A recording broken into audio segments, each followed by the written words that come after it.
Hello, ഇന്ന് സംസാരിക്കാൻ പോകുന്നത് ഇന്ത്യ വികസിപ്പിച്ചെടുത്ത ആപ്പുകളെ പറ്റിയിട്ടാണ്. Chrome, YouTube, WhatsApp, Google, email, ഇതൊക്കെ ഇതുവരെ നമ്മൾ ഉപയോഗിച്ചുകൊണ്ടിരുന്നത് അമേരിക്കൻ്റെതാണ്. ഇതിൻ്റെയൊക്കെ കമ്പനികളുടെ ഹെഡ് അമേരിക്കയിൽ തന്നെയാണ്. ഇന്ത്യ അമേരിക്ക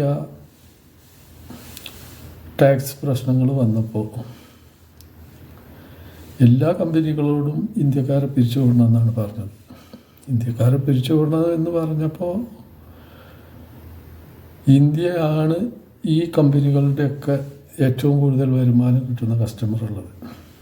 അപ്പോൾ കമ്പനിക്കാർ ട്രംപ് പറഞ്ഞത് കേട്ടിട്ടില്ല, അവരെ പ്രസിഡന്റ് പറയുന്നത് കേട്ടിട്ടില്ല എന്നുള്ളതല്ല. അവർ പറയുന്നത് എന്താണെന്ന് വെച്ചാൽ ഇന്ത്യക്കാരെ പിടിച്ചു വിട്ട് കഴിഞ്ഞാൽ ഞങ്ങൾ കമ്പനികളെല്ലാം ഇന്ത്യയിലേക്ക് മാറ്റും. കാരണം വെച്ചാൽ ഞങ്ങളെ ഏറ്റവും കൂടുതൽ കസ്റ്റമർ കിടക്കുന്നത് ഇന്ത്യയിലാണ്. അപ്പോൾ ഇന്ത്യക്കാരെ പിടിച്ചു വിട്ട് കഴിഞ്ഞാൽ ഇന്ത്യ വെറുതെ നോക്കിയിരിക്കും.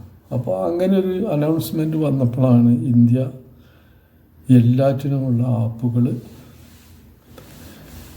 പുതുതായി കണ്ടെത്തണം എന്നുള്ളത് നമ്മളെ ഇന്ത്യൻ ഗവൺമെൻറ് നമ്മൾ ടെക്കികളോട് പറഞ്ഞത്. അങ്ങനെ എല്ലാ ആപ്പുകൾക്കും ക്രോമായാലും യൂട്യൂബായാലും വാട്സപ്പായാലും ഗൂഗിളായാലും ഇമെയിലായാലും എല്ലാറ്റിനും ബദലായിട്ട് ഇപ്പോൾ നമ്മൾ കണ്ടെത്തി കഴിഞ്ഞു. ഞാൻ ഈ ലിങ്ക് ഇതിൽ കൊടുക്കുന്നുണ്ട്, അതിന് ബദൽ ഏതൊക്കെയാണ് എന്നുള്ളത്. അപ്പോൾ എന്താ ചെയ്യേണ്ടത് വിചാരിച്ചു കഴിഞ്ഞാൽ എല്ലാവരും കഴിയുന്നതും പെട്ടെന്ന് ഈ ആപ്പുകളൊക്കെ ഉപയോഗിക്കാൻ തുടങ്ങണം.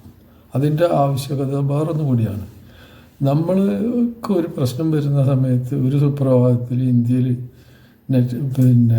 ഇമെയിൽ കിട്ടുന്നില്ല, അല്ലെങ്കിൽ യൂട്യൂബ് കിട്ടുന്നില്ല എന്നുള്ളൊരവസ്ഥ വന്നാൽ ഇന്ന് ഈ ആപ്പുകളൊന്നും ഇല്ലാതെ ഒരു കുട്ടികൾക്കും ആർക്കും മുന്നോട്ട് പോകാൻ പറ്റില്ല. നമ്മളെ എൻ്റർടൈൻമെൻ്റ് ആയാലും നമ്മളെ കമ്മ്യൂണിക്കേഷൻ ആയാലും നമ്മളെ എല്ലാവിധ കാര്യങ്ങളും നടക്കുന്നത് ഇന്ന് ഇതേമാതിരിയുള്ള സോഷ്യൽ മീഡിയയിൽ പ്രവർത്തിക്കുന്നതും എല്ലാം ഇതുപോലുള്ള ആപ്പുകൾ മുഖാന്തരമാണ്. അപ്പോൾ ഇന്ത്യൻ ആപ്പാണെന്ന് വിചാരിച്ചാൽ ഇനി ആ ഒരു പ്രശ്നം വരില്ല. ആരും നമ്മളെ ഭീഷണിപ്പെടുത്തിയിട്ടും കാര്യമില്ല. നമ്മളെ ആപ്പ് ഉപയോഗിച്ച് നമുക്ക് മുന്നോട്ട് പോകാൻ പറ്റും. അപ്പോൾ എല്ലാവരും എന്ത് ചെയ്യണം വിചാരിച്ചാൽ ഈ ആപ്പുകൾ ഡൗൺലോഡ് ചെയ്തിട്ട് ഉപയോഗിക്കാൻ തുടങ്ങണം.